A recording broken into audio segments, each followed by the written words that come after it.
হুট করেই সাব্বির রহমানকে দেখে যেন খানিকটা চমকিয়ে গেলেন কোচ মোহাম্মদ সাহাউদ্দিন। সাথেই জিজ্ঞাসা, সাব্বির কেন প্র্যাকটিস জার্সিতে আসেননি?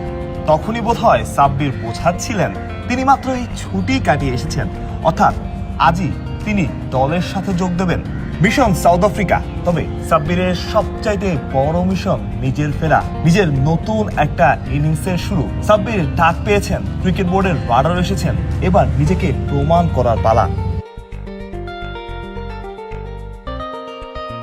সাব্বির অনুশীলন সেশনে যেন এক উৎসবের আবহই এনে দিলেন। অনেক দিন পর এমন উপলক্ষ, সাব্বিরকে দেখে সতীর্থরাও খুশি।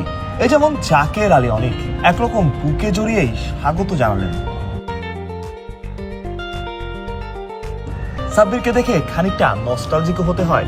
এই মাঠে বাংলাদেশের জার্সিতে কত স্মৃতি। যেমনটা শুনছিলেন, সাব্বিরের নতুন একটা ইনিংস শুরুর অপেক্ষা।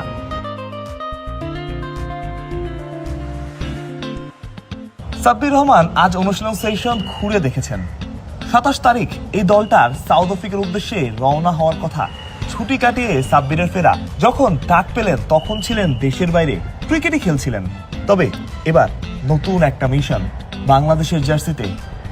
জাতীয় দল নয়, তবে ফেরার মঞ্চ তো অবশ্যই। সাব্বিরকে দর্শকরা পছন্দ করেন। সাব্বিরের ব্যাটিং অ্যাবিলিটি, তার ব্যাটিং টেকনিক, অ্যাপ্রোচ সবকিছুই তাদের পছন্দ। ফ্যান ফেভারিট এই ক্রিকেটার আবারও একটা সুযোগ পেয়েছেন। সাব্বির পারবেন তো নিজেকে প্রমাণ করতে নতুন ভাবে? মাহফুজ প্রত্যয়, বিডি ক্রিক টাইম।